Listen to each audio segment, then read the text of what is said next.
Baik para ummahat yang dimuliakan Allah Subhanahu wa taala, kita akan membahas tingkatan-tingkatan seseorang di dalam membaca Al-Qur'an. Kita akan melihat begitu luar biasanya asar dari Al-Qur'an, dampak dari Al-Qur'an. Orang yang baik akan menjadi baik dengan Qur'an.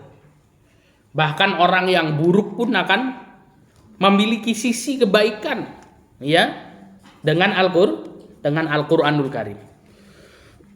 Hadis ini diriwayatkan oleh Abi Musa Al-Asy'ari radhiyallahu anhu qala Rasulullah sallallahu alaihi wasallam, Rasul sallallahu alaihi wasallam bersabda, "Matsalul mu'min alladzi yaqra'ul Qur'ana." Perumpamaan seorang mukmin yang membaca Al-Qur'an. Matsalul utrujah, seperti buah utrujah. Rihuha thayyibun wa ta'muha hulwun. Buah utrujah ini baunya sedap, seger, rasanya juga manis. Wa masalul mu'min alladzi la yaqra'ul Qur'ana kamatsalit tamrah. Perumpamaan seorang mukmin yang tidak membaca Quran itu seperti perumpamaan kurma. La rihalaha wa ta'muha hulwun. Kurma itu tidak ada baunya, namun kalau dimakan manis rasanya. Wa matsalul munafiq alladzi yaqra'ul Qur'an kamatsalir rihanah. Perumpamaan seorang munafik yang membaca Al-Qur'an seperti perumpamaan buah rihanah. Rihuha thayyibun wa ta'muha murrun. Baunya sedap namun rasanya pahit. Wa matsalul munafiq alladzi la yaqra'ul Qur'an kamatsalil hamdalah. Dan perumpamaan orang munafik yang tidak baca Quran seperti perumpamaan hamdalah. Laisa laha rihun wa ta'muha murrun. Buah hamdalah ini baunya juga enggak ada, rasanya juga pahit. Derajat hadis. Hadis ini adalah hadis sahih yang diriwayatkan oleh Imam Bukhari, Muslim, Ahmad, Abu Daud dan An-Nasa'i dan Ibnu Majah. Jadi sahih hadisnya para umat. Nah, faedah hadis. Yang pertama, hadis ini menjelaskan bahwasanya Al-Qur'an membawa dampak kebaikan untuk setiap orang yang membacanya. Baik orang mukmin bahkan orang munafik. Masya Allah. Jadi apa? Quran ini memberikan dampak baik bagi semua orang yang membacanya, baik dia orang mukmin bahkan orang munafik. Yang kedua, hadis ini menjelaskan permisalan orang yang membaca Al-Qur'an. Yang pertama, orang beriman yang membaca Al-Qur'an, mengamalkan Al-Qur'an dan mengajarkannya kepada orang lain seperti buah utrujah.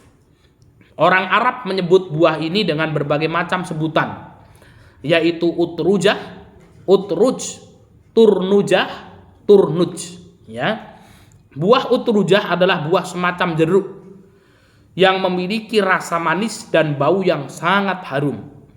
Keimanan seseorang digambarkan dengan rasa manis, di mana rasa manis adalah rasa asli dari buah utrujah. Sedangkan bacaan Al-Qur'an digambarkan dengan bau wangi yang menambah keistimewaan buah tersebut. Nah ini ya. Ini para ummahat, tingkatan pertama, orang mukmin yang membaca Quran, mengajarkan Quran dan mengamalkan Quran. Nah, ini seperti ya buah utrujah. Utrujah itu buah jeruk yang wangi. Yes, pokoknya utrujah ini buah yang baunya harum, rasanya manis. Nah, itu ya. Apa selain jeruk para ummahat? Durian. Ya, bagi yang suka durian kan ya. Apalagi buah nangka. Nah, itu kan baunya sedap tuh. Ya, kalau dimakan manis juga. Ini orang mukmin. Nah, mudah-mudahan kita termasuk golongan orang-orang mukmin yang jenis ini. Ya. Dengan ilmu kita yang adanya kan gitu ya. Kita membaca Quran, kita mengajarkan kepada yang lain. Yang kedua, orang beriman yang tidak membaca Al-Quran namun mengamalkan Al-Quran seperti buah kurma. Ini orang beriman ya sudah, dia tidak senang baca Quran ya, cuman dia belajar ilmu-ilmu yang wajib gitu ya, sudah diamalkan. Dia juga tidak mengajarkan Al-Quran. Itu seperti buah kurma. Buah kurma tidak memiliki bau harum namun memiliki rasa yang manis. Orang beriman yang membaca Al-Qur'an, mengamalkan dan mengajarkannya memiliki keutamaan yang lebih baik daripada orang beriman yang tidak membaca Al-Qur'an dan tidak mengajarkannya. Ya. Maka beruntung para ulama. Kita berkumpul di rumah dakwah ini dalam rangka untuk meningkatkan kualitas diri kita sebagai seorang mukmin. Ya. Seorang mukmin yang seperti buah kurma menjadi apa? Seperti buah utrujah. Ya, kita ajarkan Quran kepada yang lain. Yang ketiga, orang munafik yang membaca Al-Quran seperti buah raihanah. Buah raihanah memiliki bau yang harum namun rasanya pahit. Ya, ini buah raihanah. Ya, kita carilah. Karena nggak tahu raihanah, kita cari tempat kita sendiri yang mirip-mirip ini. Apa ini para umat? Baunya seger dimakan, waduh pahit. Itu apa? Jeruk purut itu yang kecil itu ya. Ya. Nah, jeruk purut pentil namanya ya. Yang kecil itu. Itu kalau diiris, wah dicium baunya seger. Coba makan itu. Wah pahit kecut kan. Itu seperti orang munafik yang membaca Quran. Orang munafik yang tidak membaca Al-Quran seperti buah handolah. Nah, nih. Buah handolah adalah buah pari yang pahit rasanya dan tidak memiliki bau harum. Nah, ini. Handolah ini para umat semacam buah pari, tapi warnanya bulat seperti bola. Ya seginilah, seapem inilah. Ada yang segini-segini dan seperti semangka itu, bulat seperti semangka kecil segini. Ini namanya buah handolah, buah pari. Ya, nah, seperti pari belut gitu ya. Warnanya seperti pari belut namun bulat seperti semangka kecil. Itu namanya buah handolah. Ada di kota Ma'rib dulu.